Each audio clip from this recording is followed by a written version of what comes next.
7th class. नमस्कार बच्चों। अभी तक बेटे आपको जो है केवल एक वर्कशीट आया करती थी ना, आप उस वर्कशीट को हल करते थे। लेकिन अब आपको जो है एक वर्कशीट जो है वो डेली मिलेगी और एक सब्जेक्ट से रिलेटेड वर्कशीट मिलेगी। तो हमें आपको वो भी करना है। तो ध्यान रखिएगा, जब भी हम गणित की वर्कशीट की बात करेंगे तो गणित में मैं एक वीडियो आपको दे रहा हूँ, आप उस वीडियो को ध्यान से देखिएगा और जो फिर वर्कशीट में जो सवाल है ना उनको हल करके उनको मेरे पास मुझे जो है सेंड करिएगा। ठीक है ना? ठीक है, सभी बच्चे 7th क्लास के बच्चे ध्यान दें इस बात के लिए। ठीक है ना? तो आज का जो टॉपिक है ना वो है आंकड़ों का संग्रह। आंकड़े जानते हैं आप किसे कहते हैं?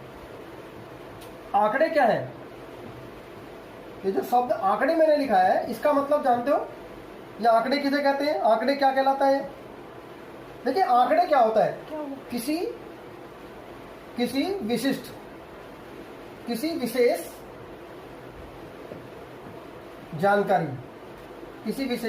जानकारी के लिए, मान लो कोई जानकारी प्राप्त करनी है हमें, ठीक है ना? ठीक है, तो उस जानकारी को प्राप्त करने के लिए प्राप्त करने के लिए, है ना, जब हम कोई जानकारी, जैसे हमने कहा भाई अब जो है एक जो है मोहल्ले में जो है एक सेक्टर में या एक आपकी गली में जो है बताइए भाई कितने परिवार, उसमें घरों में जो है कितने लड़के हैं कितने लड़के हैं। तो वहाँ पे मान लो हमने, तो हम क्या करेंगे, यहाँ पे आंकड़े इकट्ठे करेंगे, वो जानकारी सूचना इकट्ठे करेंगे। ठीक है ना? ठीक है, तो जो जानकारियाँ इकट्ठी करते हैं उनको जो है हम क्या कहते हैं? आंकड़े कहते हैं। तो वही आंकड़े हैं, है ना? तो हमने लिखा है किसी विशेष जानकारी को प्राप्त करने के लिए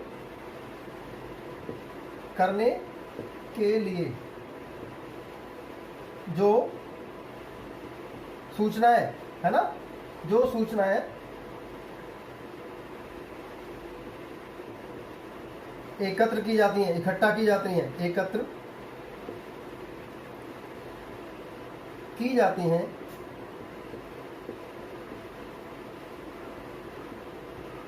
उन्हें आंकड़े कहते हैं। उन्हें क्या कहते हैं? आंकड़े कहते हैं। यही आंकड़ा कहलाता है। उन्हीं सूचनाओं को जो है आंकड़े कहते हैं। समझ गए ना? समझ गए? आंकड़े कहते हैं। जैसे आपसे मैंने अभी भी बोला कि भाई आपने जो अपने मोहल्ले में जो है बच्चों के लड़के और लड़कियों की बात करी, जैसे मैंने अभी आपके सामने, ऐसे हम कुछ और ले सकते हैं। जाहिर समझ, जैसे आपने जो है सपोज करिए, है ना, जैसे अभी हमने उदाहरण लिया, क्या उदाहरण लिया कि कक्षा 7वीं के 20 छात्रों की रुचि दे रखी है। रुचि में किस में दे रखी है ना? जैसे उदाहरण लेते हैं हम, जैसे एक कक्षा है 7th कक्षा के 20 बच्चे हैं या 15 बच्चे हैं, 10 बच्चे दे रखे हैं, 10 छात्रों, 20 कक्षा 10 की रुचि, छात्रों की रुचि दे रखी है। रुचि किस में है? आप में किसी को लिखना पसंद है, किसी को जो है आपका पढ़ना पसंद है ना? तो वही कक्षा 7 के 10 छात्रों की रुचि निम्न प्रकार है। ठीक है ना? ठीक है, तो अब आप उसको समझिएगा। जैसे आर का मतलब रीड करना, डब्लू का मतलब राइट करना। कोई बच्चे रीडिंग में पसंद करते हैं, कोई राइटिंग पसंद करते हैं, है ना जी? कोई बच्चा जो है इसी तरीके से एस का मतलब सिंगिंग, कुछ बच्चे गाना पसंद करते हैं। नहीं आया समझ? ऐसे ही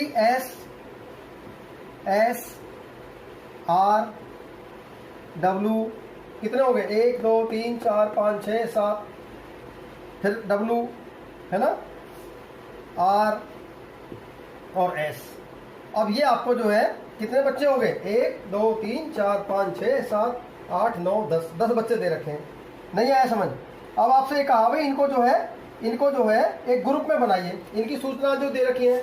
अब इनको आपने क्या कहा? दे रखा है, ठीक है ना? ठीक है, तो यहाँ पे इनकी सारणी बनाइए, इनको सारणी के रूप में लिखेगा। कैसे करेंगे? तो इनको अब देखिए, इनसे कहा भाई इनकी सारणी बनाओ, राइट ना? इनको एक वर्गीकृत रूप, सारणी मत लिखेगा, इनकी सारणी बनाइए। तो सारणी, है ना? अब सारणी में कैसे करेंगे? इसमें 2 हिस्से हैं भाई। मैंने अभी भी कहा रीड का मतलब तो है पढ़ना, आर का मतलब तो पढ़ने से है, डब्लू का मतलब लिखने से है। समझ गया है ना? मैंने अभी आपको बताया था लिखने से मतलब है लिख इसका, और एस का मतलब गाने से है। एस बराबर गाने से। तो आप समझ आ गया कि पहला बच्चा जो है वो रीडिंग पसंद है, दूसरे बच्चे को लिखना पसंद है, तीसरे को, चौथे को, पांचों को गाना पसंद है, ऐसे ना। तो अब आपकी कहा भाई इसकी सारणी बनाइए, तो यहाँ पे क्या लिखेंगे, रुचि, किस बच्चे की रुचि कैसी है, और यहाँ पे क्या लिखेंगे, छात्रों की संख्या, छात्रों की संख्या। नहीं आया समझ? तो कैसे बन जाएगी इसका?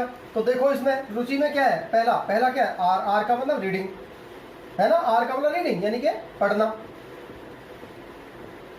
आया समझ में? नहीं आया? तो इसमें पढ़ने में कितने बच्चे हैं, 1 2 3, तो छात्रों की संख्या, तो ये देखो ये इंफॉर्मेशन है, ये आंकड़े इकट्ठे हो गए। 3 बच्चे ऐसे हैं जो पढ़ना पसंद करते हैं। अब आ गया राइट, राइट का मतलब लिखना, अब यहाँ पे लिखने का आ गया। कितने बच्चे हैं जो ऐसे हैं लिखने में, 1 2 3, आजकल लिखना 3 लिखने के लिए हो गए। और फिर एस, एस का मतलब गाने से, कितने बच्चे हैं जिनको गाना पसंद है, तो कितने हैं, 1 2 3 और 1 4। समझ आया नहीं आया? आया समझ में या नहीं है? तो इस प्रकार से हमने इसकी क्या बना दी, इसको सारणी के रूप में लिख दिया। हमने इसको किस में लिख दिया, सारणी के रूप में। तो बच्चों इस प्रकार से जो ना आंकड़े इकट्ठे करते हैं हम। आ गए समझ में सबको? अब एक सवाल और लेंगे तब आपको और भी क्लियर हो जाएगा। देखो ध्यान से, बड़ा आनंद आएगा, इंटरेस्ट आएगा आंकड़ों को इकट्ठे करने में, कोई मुश्किल नहीं है इसके अंदर। जैसे आपको एक सवाल दे रखा है, क्या दे रखा है, 10 लड़कियों की ऊंचाई दे रखी है, प्रश्न है ये, प्रश्न नंबर है ना, 10 लड़कियों, 10 लड़कियों की ऊंचाई, ऊंचाई दी हुई है, ऊंचाई जो है वो दी हुई है, ऊंचाई सेंटीमीटर में दी है। किसमें दी है, सेंटीमीटर में दी है। ठीक है ना? अब देखो क्या क्या दे रखी है, 135, इसका मतलब 135 सेंटीमीटर, 150, 139, 128, 151, 132, 151 के बाद में 151, 132, 140, 149 और 143 और 141। अब एक देखिए, 1 2 1 पढ़ 1 2 3 4 5 6 7 8 9 10 10। अब इनमें ये कहा, पहला सबसे लंबी लड़की नंबर 1। अब आपने कुछ प्रश्न दे रखे, इनके उत्तर आपको बता दें। सबसे लंबी लड़की की ऊंचाई, सबसे लंबी लड़की,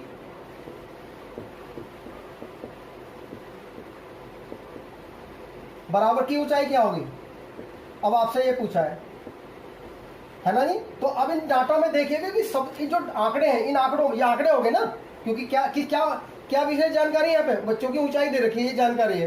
तो देखो सबसे ज्यादा क्या है, 150, 150 से बड़ा है कोई, 151 है, 151 से तो बड़ा नहीं है कोई, तो 151 सेंटीमीटर होगी, 151 सेंटीमीटर होगी। आया समझ में या नहीं आया? आपको पता लगे सबसे लंबी बड़ी लड़की की ऊंचाई कितनी है, 152 सेंटीमीटर, 51। और सबसे छोटी, यदि बी पार्ट इसमें दे रखा है, सबसे छोटी, सबसे छोटी की ऊंचाई, तो वो कितनी हो जाएगी। अब इसमें सबसे छोटा देखो, सबसे छोटा क्या है, देखो 135, 39 ज्यादा होगा, 28 कम है, 28 से कम है क्या कोई, नहीं, तो 128 सेंटीमीटर हो गए। अब आपको पता लगा सबसे बड़ी जो जब से सबसे लंबी लड़की है उसकी हाइट है 151 सेंटीमीटर, और जो सबसे जो छोटी है उसकी जो है वो होगी कितनी, वो कितनी होगी, सबसे 128 सेंटीमीटर। अब आपसे पूछा सबसे लंबी और सबसे छोटी के बीच में क्या अंतर है। तीसरा पूछा सबसे, उसे कहते हैं जो है, अब इनके बीच में तीसरा पूछा है सबसे बड़ी लंबी और सबसे छोटी के बीच में कितना अंतर है। तो सबसे लंबी एवं सबसे छोटी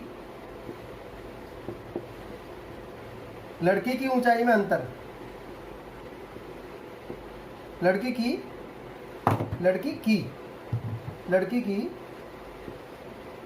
ऊंचाई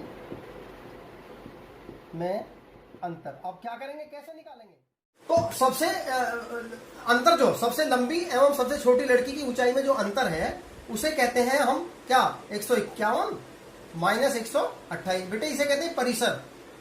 अब घटा दीजिएगा, यहाँ होंगे 11, 11 में 8 के 3, और यहाँ होंगे 4, 4 में से 2 गए तो 2, और 0 का 1 का 1, 0 तो 0, यानी कि 23 सेंटीमीटर। तो ये इसे कहते हैं परिसर, यानी ये आपका आंकड़ों का, देखो आंकड़े दे रहे हैं, इसे कहते हैं हम आंकड़ों का परिसर। ये जो आपने निकाल, देखो तीनों सवालों के आंसर आपको मिल गए या नहीं मिल गए, बताइए मिले या नहीं। अब लास्ट में लिखिए, इसे कहते हैं परिसर। परिसर, अब ये परिसर क्या कहलाता है, परिसर, इसे रेंज बोलते हैं।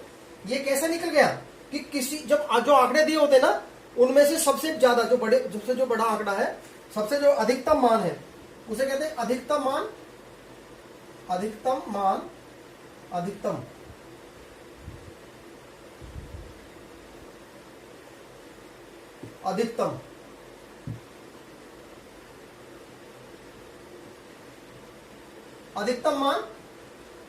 और इस अधिकतम मान में से हम क्या करते हैं, न्यूनतम को घटा देते हैं, यानी सबसे बड़े में से सबसे माइनस न्यूनतम मान, इसको घटा देते हैं। ये आंकड़ों का परिसर। कई बार क्या होता है, आंकड़े दिए होते हैं, उनमें से कहा इनका रेंज निकाल, इनका परिसर ज्ञात करो। तो आपको क्या करना है, जो सबसे पहले देखो सबसे ज्यादा वैल्यू क्या है, उसको सबसे ज्यादा वैल्यू बनाओ, और उसमें से कम वैल्यू को घटा दीजिएगा। तो वो परिसर जो है, उसे हम आंकड़ों का परिसर कहते हैं। तो बेटा इनके आधार पर जो ना, आज की जो वर्कशीट नंबर जो 2 है, वो आपको सॉल्व करनी है। और इसके बाद भी यदि कोई दिक्कत आए तो आप मुझसे बात कर सकते हो, ठीक है ना। बस थैंक यू आज के लिए। और ध्यान रखिएगा सभी बच्चे, वर्कशीट को अपनी एक मैथ की कॉपी बनाइए और उस पर हल करिएगा। जो आप डेली बनाते हो ना, एक अलग से बनाइए सब्जेक्ट के लिए, जिसे हम मैथ की वर्कशीट बोलेंगे, मैथ की कॉपी बोलेंगे, और उस पर इनको हल करके डेट डालिए। कितनी तारीख, 15 डेट डालेंगे, और इसको हल करके जो है वो मुझे सेंड करेंगे। थैंक यू वेरी मच आज के लिए 7th क्लास के बच्चों के लिए।